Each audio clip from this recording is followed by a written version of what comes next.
Hello guys, bersama saya lagi dalam Alright Nopot Channel. Kalau sebentar tadi saya beri update ya, berkaitan dengan kes perbicaraan ya, Papa Gomoh kerana menghasut, membuat tuduhan palsu, mengatakan negara kita ini pro kepada Israel, pro kepada Barat. Dan akhirnya selepas itu beliau keluar ditangkap semula. Hari ini sekali lagi saya ingin memberikan sedikit juga update berkaitan dengan kes perbicaraan, kes hasutan yang dibuat oleh Cikgu Bat kerana kebiadaban beliau dan juga derhaka kepada Yang di-Pertuan Agong sehingga sanggup ya mengaitkan Yang di-Pertuan Agong dan juga dikatakan merosakkan imej raja-raja kita, sahabat semua. Inilah kebiadaban pemimpin ataupun sitro-sitro pembangkang. Cikgu Bat ini juga ya sebagai pemimpin Parti Bersatu di Negeri Sembilan kalau saya tidak silap. Jadi apa yang berlaku, sahabat semua?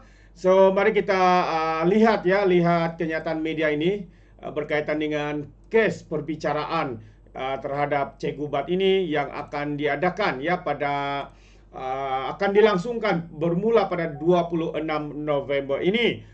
Itu dia kes perbicaraan hasutan Cikgu Bat bermula 26 November, hujung beberapa bulan ya daripada sekarang. Jadi mungkin anda lupa ya berkaitan dengan perkara ini. Jadi kalau kita lihat perbicaraan kes Badrul Hisham Shahrin atau dikenali sebagai Cikgu Bat, BAD, Cikgu Bat yang berdepan pertuduhan menghasut yang akan merosakkan nama baik Yang di-Pertuan Agong Sultan Ibrahim di laman Facebook miliknya, akan bermula pada 26 November ini di Mahkamah Seksyen hari ini. Jadi Hakim Siti Aminah Ghazali menetapkan tarikh perbicaraan pada 26 dan juga 27 November selepas timbalan pendakwa raya Datin Kalmizah Saleh memaklumkan pihaknya telah menyerahkan dokumen berkaitan kes itu kepada pembelaan.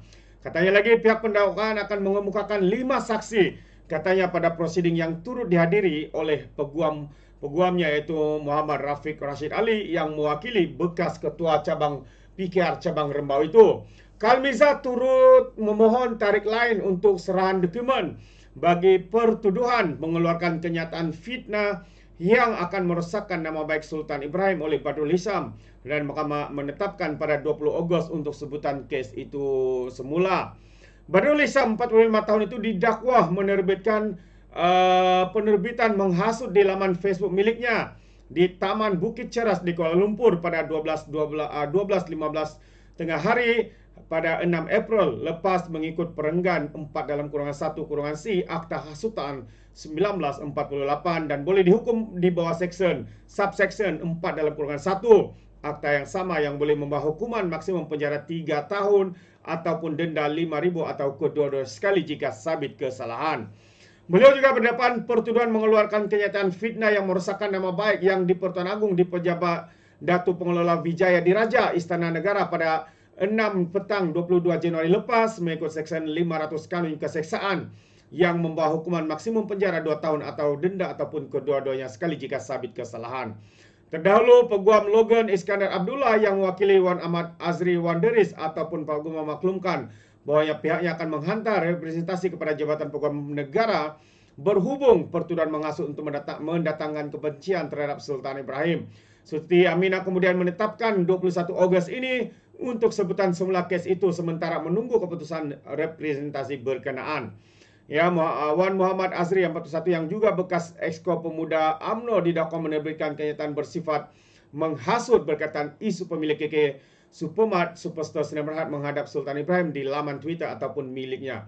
Beliau juga didakwa melakukan perbuatan itu di sebuah kondominium di Bukit Bintang pada 12 tengah hari 29 April lepas mengikut perenggan 4/1C Akta Hasutan dan boleh dihukum di bawah Seksyen 41(4)(1) Akta yang sama membawa hukuman penjara 3 tahun ataupun denda atau kedua jika disabitkan kesalahan. Alright.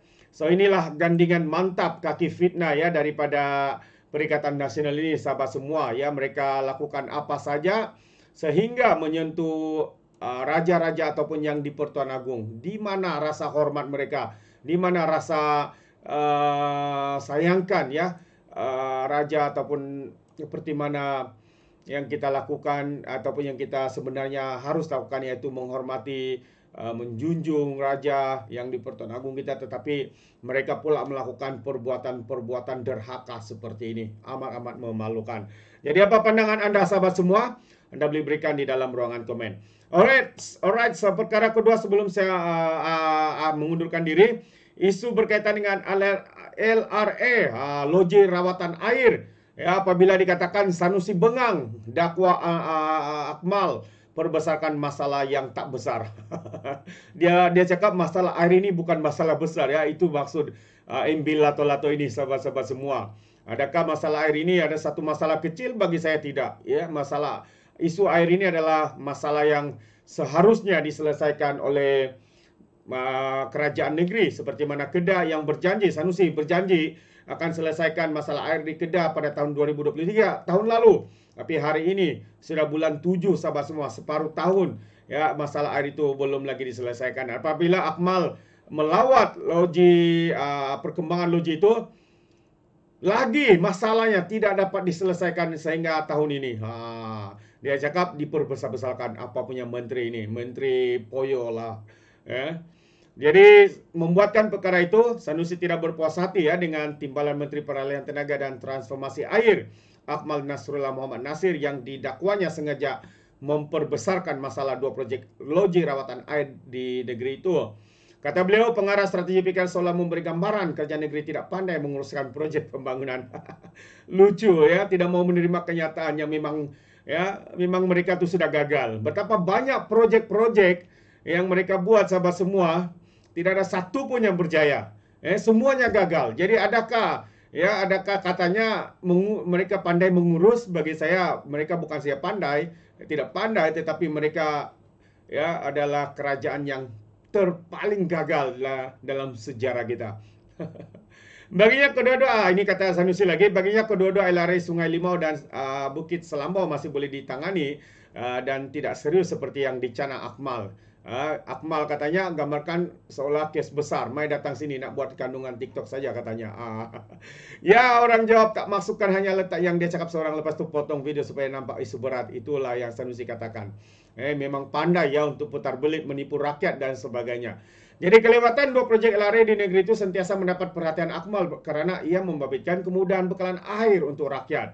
Jadi mengulas mengenai kelewatan loji rawatan air berkenaan, Sanusi tidak menolak kemungkinan kontraktor berdepan kekangan seperti kenaikan harga bahan binaan sejak tender dilakukan pada tahun 2021. Ini alasan yang sudah lapuk lah ya. Sebelum ini kenapa tidak siap seperti yang dia janjikan tahun 2023? Alasan yang sama, kenaikan harga. Tapi kalau dia katakan isu kenaikan harga, kenapa loji rawatan air di negeri Johor berjaya disiapkan ketika PKP? Kenapa Kedah tidak? Jadi kita boleh tahulah mereka ini hanya pandai cakap. Kalau diketuk tinnya itu kosong, kuat bunyinya, tetapi tidak isi. Begitulah umpamanya kerajaan PAS di Kedah ini. Memang gagal, lepas tu salahkan orang lain pula. Cuba menjadikan mengkambing hitamkan orang lain.